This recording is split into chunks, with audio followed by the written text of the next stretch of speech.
क्रम है और आज राहुल गांधी का भाषण। देखिए, मैं दो तीन चीजें कहना चाहता हूं जो शायद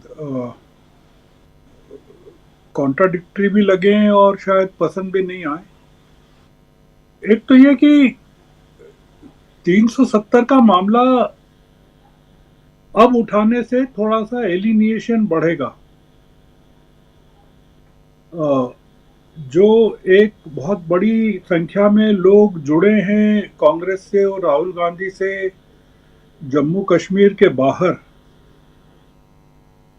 मतलब बीजेपी का जो वोट बैंक है जिसमें क्रैक पड़े हैं, वो जो जुड़ा है तबका, वो थोड़ा सा एलिनिएट हो सकता है, क्योंकि ये जो 370 का मामला है ये थोड़ा सा संवेदनशील मुद्दा है। दूसरा मुद्दा जो आपने उठाया, वो उसमें भी मेरा एक थोड़ा सा रिजर्वेशन है।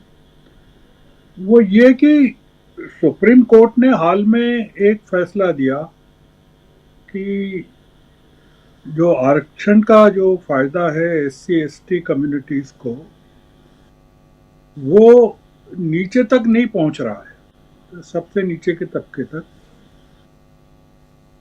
तो सुप्रीम कोर्ट ने कहा कि वो जो आरक्षण का कोटा है उसका सब क्लासिफिकेशन होना चाहिए और उसमें सब क्लासिफिकेशन में भी राज्य अपने हिसाब से करें और डाटा तैयार करें उसका। और जो महत्वपूर्ण बात यह है कि उसमें जो क्रीमी लेयर है उसको आरक्षण का लाभ नहीं मिलना चाहिए। ये सुप्रीम कोर्ट का फैसला है जो मेरी नज़र में बड़ा क्रांतिकारी फैसला है, क्योंकि क्रीमी लेयर का मामला ओबीसी को नहीं मिलता है क्रीमी लेयर का लाभ। हम चूंकि कांग्रेस की बात कर रहे हैं, आपके सवाल में कांग्रेस है इसलिए मैं कांग्रेस की बात कर रहा हूं। कांग्रेस ने इसमें जो स्टैंड लिया है वो एम्बिगुअस स्टैंड है, मतलब कोई स्टैंड ही नहीं लिया है।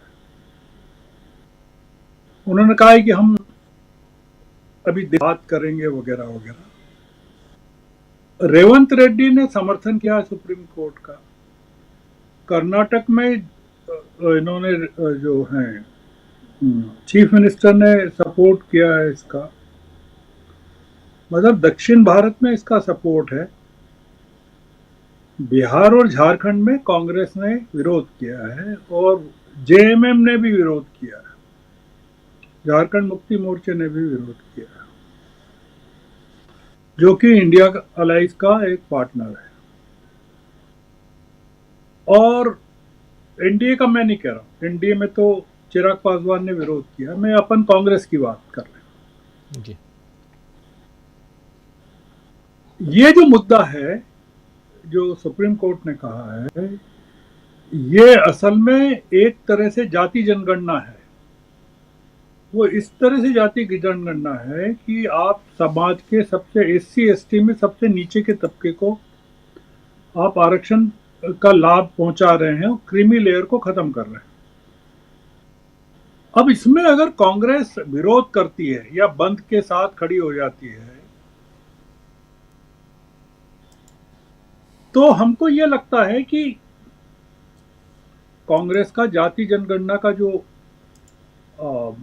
नारा है या कथन है वो, और सुप्रीम कोर्ट की जो भावना है वो, अगर सुप्रीम कोर्ट की भावना का विरोध करते हैं तो जाति जनगणना का जो नारा है वो कॉन्ट्राडिक्टरी हो जाता है, मतलब वो थोड़ा सा अलग पड़ जाता है।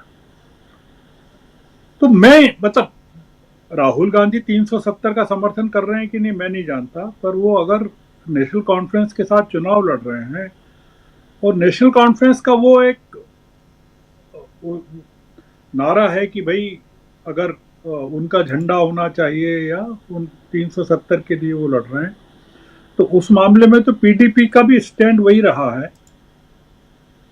और भारतीय जनता पार्टी ने जम्मू कश्मीर में पीडीपी के साथ सरकार बनाई है जी। और फारूक अब्दुल्ला और ओमर अब्दुल्ला एनडीए गवर्नमेंट में पार्टनर रहे हैं, मतलब मंत्री रहे हैं। तो भारतीय जनता पार्टी से और एनडीए से पूछना चाहिए कि जब आप सरकार बनाते हैं जम्मू कश्मीर में, तब महबूबा मुफ्ती की जो डिमांड है या उनका जो नजरिया है 370 को लेकर या झंडे को लेकर या कश्मीर को लेकर, उसके प्रति आपका कोई विरोध नहीं होता है। पर अगर फारूक अब्दुल्ला कांग्रेस के साथ मिल जाते हैं तो आपको लगता है कि वो देश विरोधी काम कर रहे हैं। तो भारतीय जनता पार्टी का जो स्टैंड है इस मामले में, वो पूरा का पूरा पाखंड है, मतलब उसमें कोई लॉजिक नहीं है, मतलब वो बरगलाने की कोशिश है पूरी की पूरी। और ऐसा कई जगह हुआ है, मतलब उत्तर पूर्व में चले जाएं जहां भाजपा समर्थन कर रही है, कई कोलिशन में है, कई जगह वहां वो उन लोगों के साथ वहां की चीजों को लेकर समर्थन कर रही है, वहां के घोषणा पत्रों पर समर्थन कर रही है। तो इसलिए आपका जो सवाल है, मतलब जो मैं समझ पाया हूं कि कांग्रेस एक जो राजनीति कर रही है, वो बेसिकली जिस राजनीति को वो बढ़ा रही है वो संविधान के प्रोटेक्शन की राजनीति है, इसमें कोई शक नहीं है। पर इसमें जो मैं थोड़ा सा विचलित हुआ हूं वो इस बात से हूं, हालांकि कांग्रेस ने विरोध नहीं किया है। अब इसमें एक चीज जो देखना है, मैं आखिरी बात कह रहा हूं जी, कि जो पिछड़ी जातियां हैं, या मायावती है या चिराग पासवान है या तमाम लोग झारखंड मुक्ति मोर्चा हैं, ये तमाम लोग मांग कर रहे हैं कि संसद के विंटर सेशन में सुप्रीम कोर्ट ने जो रूलिंग दी है उसको अंडू करने के लिए विधेयक लाया जाए, और उन्होंने धमकी दी है। जो चंद्रा बाबू हैं वो सुप्रीम कोर्ट के फैसले के साथ हैं, और तेलंगाना में भी फैसले के साथ है, और सिद्धारमैया भी फैसले के साथ। अब उसमें हमको ये देखना पड़ेगा कि अगर सरकार झुक जाती है अपने अलाइज के सामने, चिराग पासवान खासकर, और जेडीयू के सामने, जेडीयू इसलिए नहीं मांग कर सकता कि खुद ने जाति जनगणना की बात की है जेडीयू ने, ये इन लोगों की नेतागिरी खतरे में पड़ने वाली है। जो क्रीमी लेयर हैं एससी एसटी में और जो नेतागिरी कर रहे हैं, पूरा आंदोलन चला रहे हैं, प्लम पोस्ट जो लेकर बैठे हुए हैं, कांग्रेस ऐसे मौके पर जब विंटर सेशन में ये मामला उठता है जोर शोर से, तब कांग्रेस का नजरिया क्या रहता है, क्योंकि ये पूरा का पूरा मामला संविधान से जुड़ा हुआ है, और वो कह रहा है सुप्रीम कोर्ट कि ये जो सब क्लासिफिकेशन है, इससे संविधान के आर्टिकल 14 की जो इक्विटी बिफोर लॉ का की जो भावना है, उसका कहीं से वायोलेशन नहीं होता, बल्कि वो परमिट करता है इस चीज को। तो ये जो थोड़ा सा आपके सवाल में मैं जिस तरह से जवाब दे रहा हूं, हो सकता है